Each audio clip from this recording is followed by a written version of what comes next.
Demain, je serai à l'hôpital pour une opération. Ça me fait un peu peur, mais mes parents m'ont bien expliqué comment ça va se passer. Le soir avant l'opération, tu peux prendre un bon repas à la maison, mais à partir de minuit, tu devras être à jeun. Cela veut dire que tu ne pourras plus manger ni boire après avoir été dormir jusqu'à l'opération.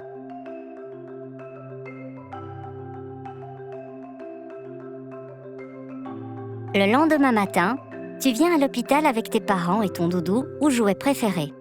Ils peuvent venir tous les deux avec toi, mais un seul peut t'accompagner jusqu'à la salle d'attente avant d'aller à la salle d'opération. On arrive dans une salle pour se présenter. La madame me donne un super bracelet avec mon nom. Je dois le garder tant que je suis à l'hôpital.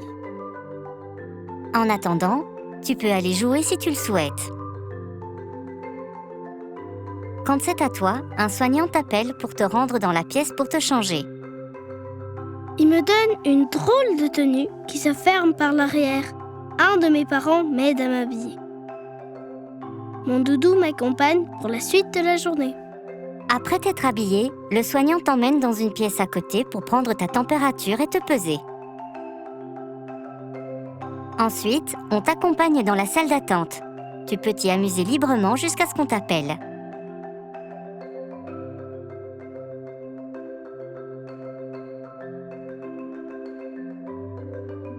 On m'installe dans un lit à roulettes. En attendant, je peux jouer avec les jeux de l'hôpital ou lire une histoire. L'infirmier et l'anesthésiste viennent te chercher. L'anesthésiste est la personne qui va t'aider à t'endormir pour ne rien sentir pendant l'opération. C'est le moment d'aller à la salle d'opération.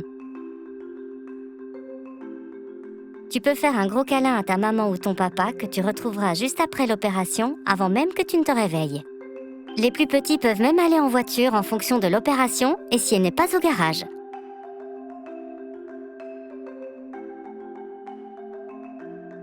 J'arrive enfin dans la salle d'opération.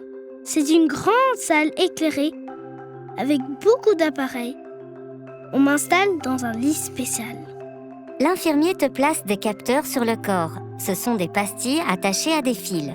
On te place aussi un petit boîtier sur un de tes doigts qui diffuse une amusante lumière. Enfin, tu enfiles un brassard autour du bras. Tout cela va servir à s'assurer que tout va bien pendant l'opération. C'est rigolo. Je peux voir le battement de mon cœur et ma respiration sur l'écran. L'anesthésiste me montre avec mon doudou comment placer le masque qu'il va me mettre pour l'opération. C'est un masque qui libère un parfum magique qui fait faire dodo. Maintenant, c'est à ton tour de mettre le masque. Tu pourras faire un super jeu avec l'anesthésiste. Il faudra gonfler le ballon le plus fort possible jusqu'à ce que tu t'endormes. Maintenant, le chirurgien va aussi mettre sa tenue spéciale pour ne pas te donner de microbes.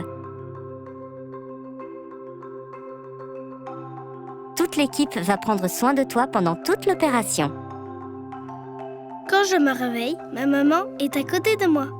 Je me sens encore un peu fatiguée, mais je n'ai pas mal. Une infirmière vient me voir, me félicite et me dit que l'opération s'est bien déroulée. Dans mon bras, il y a un fil qui sort. On appelle ça une perfusion. Cela permet de t'hydrater, de te donner des médicaments si tu en as besoin, afin de prévenir et limiter la douleur. Tu restes dans la salle de réveil le temps que tu te sentes bien réveillé, puis on t'emmène dans une petite chambre rien que pour toi. C'est trop chouette. Dans cette chambre, je reçois une glace. Je peux aussi regarder la télé, lire des livres et jouer tranquillement. Tu restes là environ une demi-journée jusqu'à ce que le docteur dise que tu peux sortir. En attendant, il faut que tu ailles aux toilettes et l'infirmière vérifie que tout va bien. Parfois, selon l'opération, tu dois faire dodo à l'hôpital.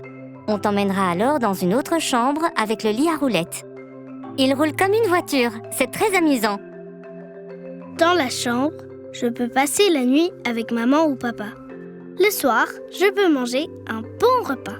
Maman ou papa ne me quittent pas et restent à mes côtés.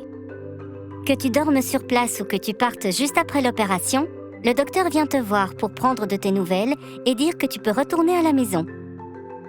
À ce moment-là, une infirmière vient t'enlever la perfusion. Avant de partir, je reçois un super certificat du courage. Je repars avec ma maman ou mon papa et mon doudou.